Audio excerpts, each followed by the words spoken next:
We'd like to welcome each and every individual to Podcast for Young Men. And today we're going through the expressive personality. And so we've been through the amiable, the critic, and so now we're going through the expressive, the wavy line, and boring or not fun.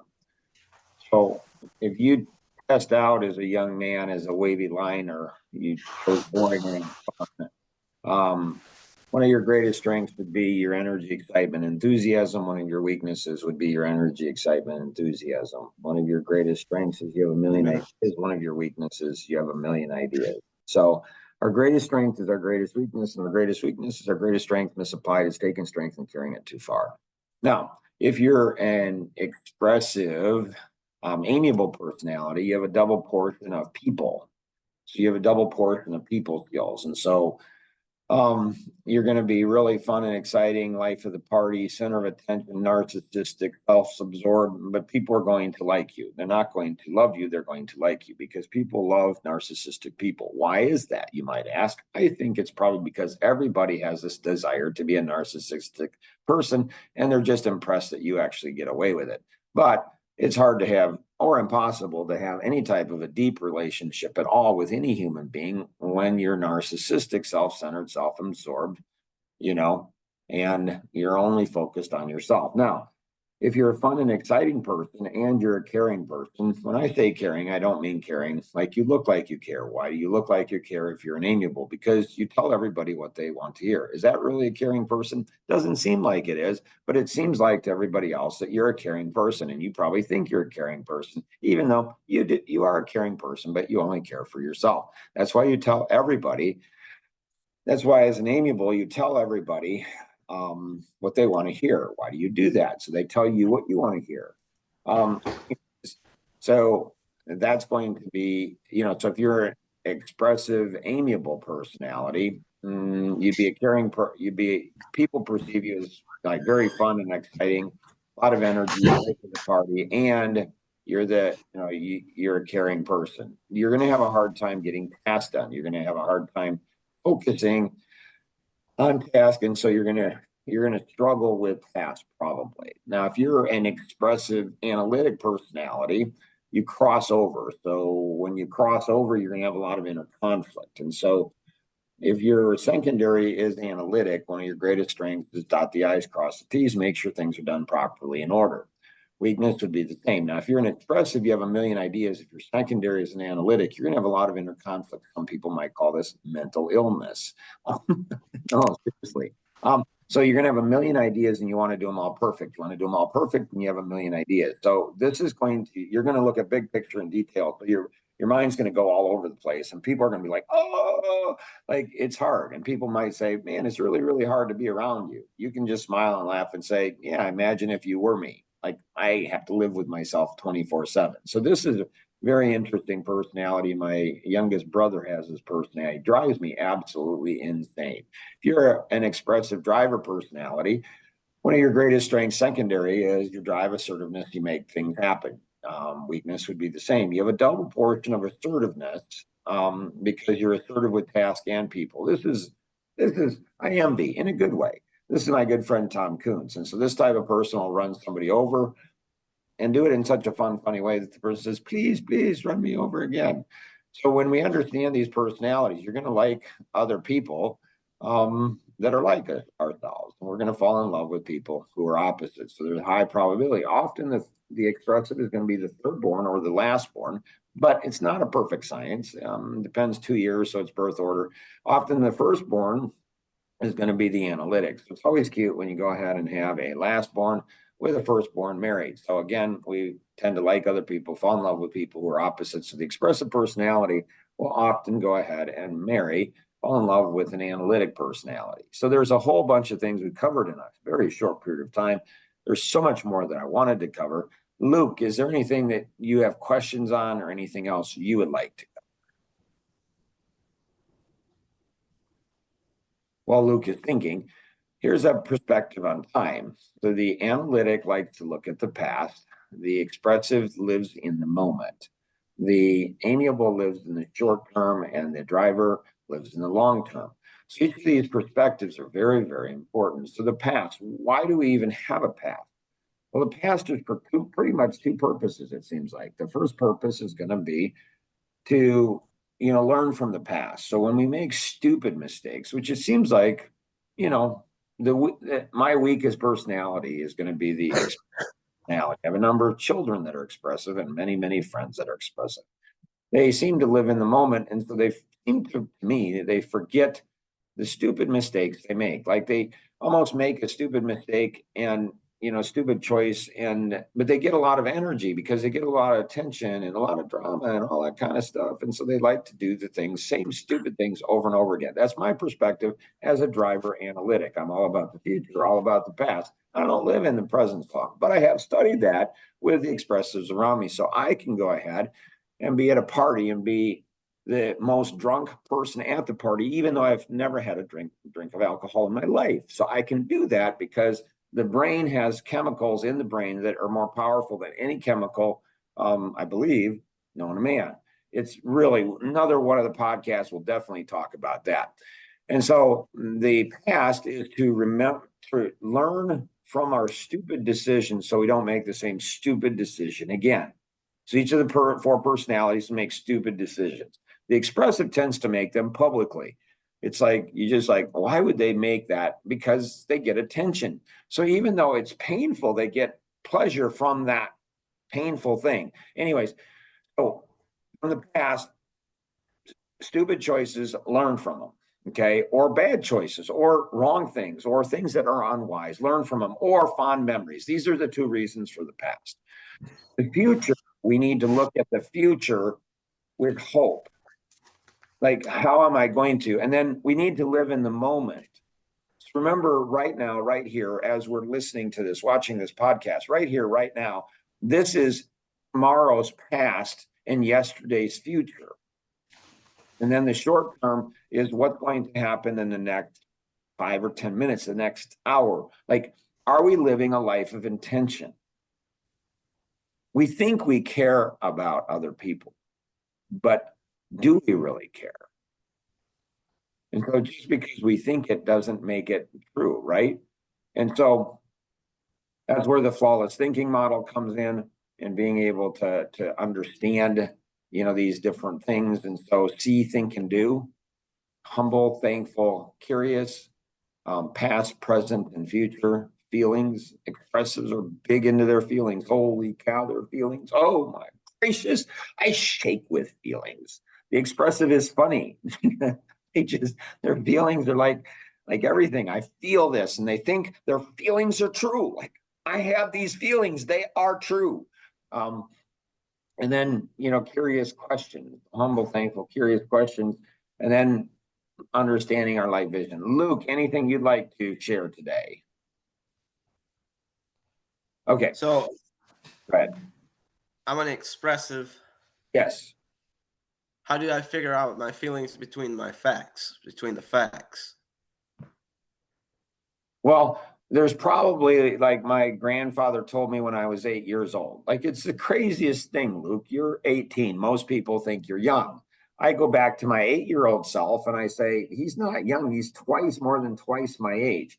But I share this, Luke, with people, and I'm telling you, there's not one human being that I'm aware of that can process this information. It's the strangest thing in the world. So my grandfather, I probably was sassing him, or he was correcting me or something when I was 8 years old. And I probably was upset or got angry with him. And he went ahead and laughed. And then he said, Mark, when somebody says something about you, there's some amount of truth to it. It could be 1% or 99%.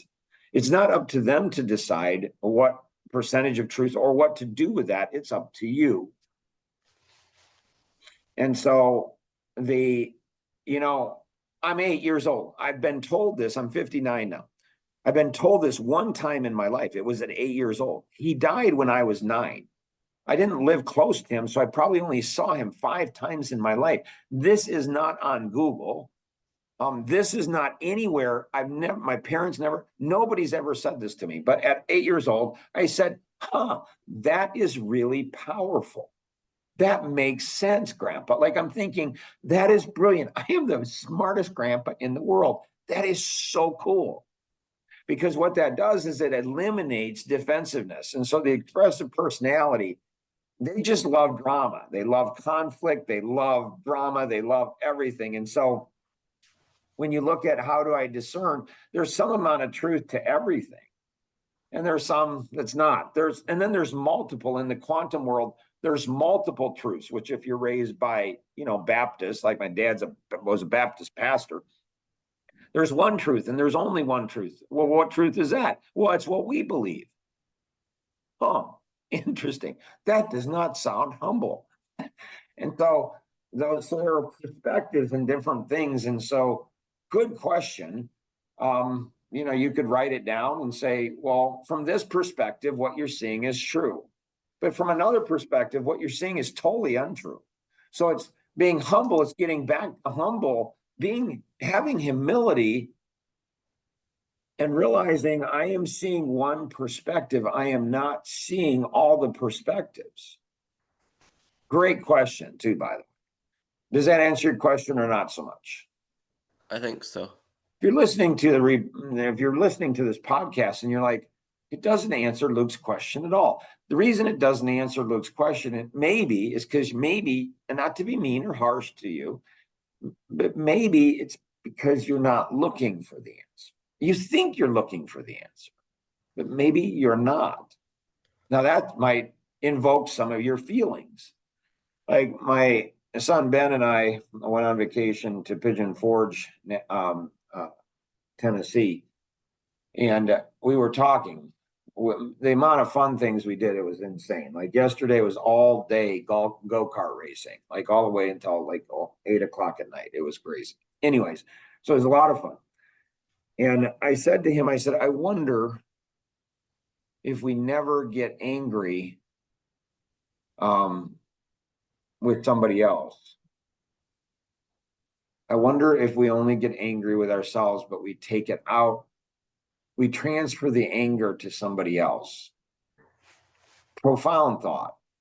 Like I'm like, that's interesting.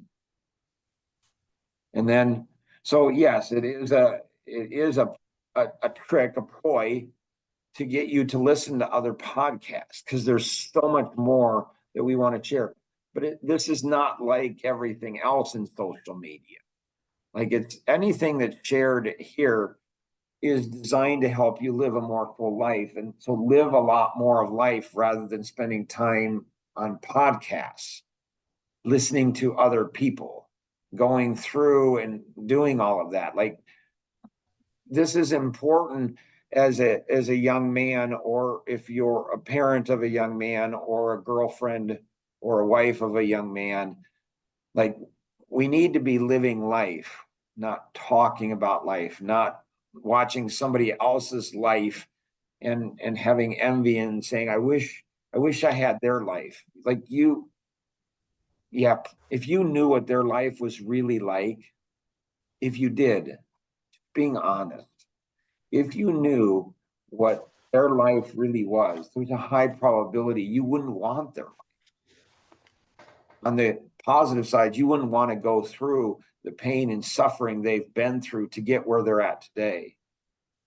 On the negative side, you don't know what their life is, what they present to you on a podcast, and social media. You don't know what their life is. Anything else, Luke, you've got before we wrap Nope. this? Okay. So share, how do you know if you really care for somebody, right? I mean, like, how do you know if you really care for somebody? And so how about if you do a little test and say, are there two young men that I care enough, I'm going to share this podcast with? Or, I mean, who's really interested in young men? Just being honest, young women are. Young women are so hungry to try to figure out the young men. Young men are equally hungry to figure out young women. This is just how it's designed to work. But then there's like me, white males over 50 that, have 3 sons. And it's like,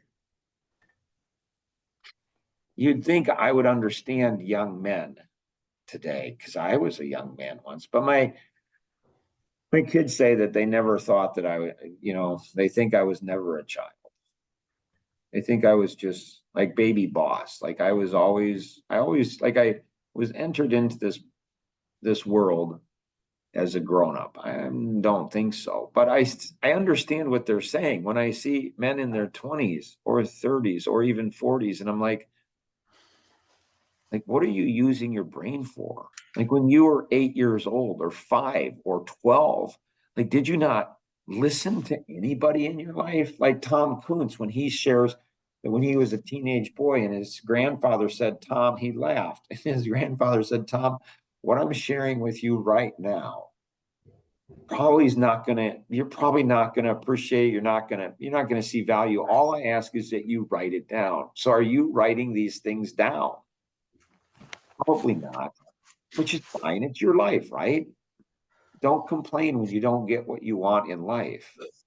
And so, and so he said, all I ask is that you write it down. When I heard that when I was probably in my 40s, I'm like, Tom's grandfather, the guy's a freaking genius.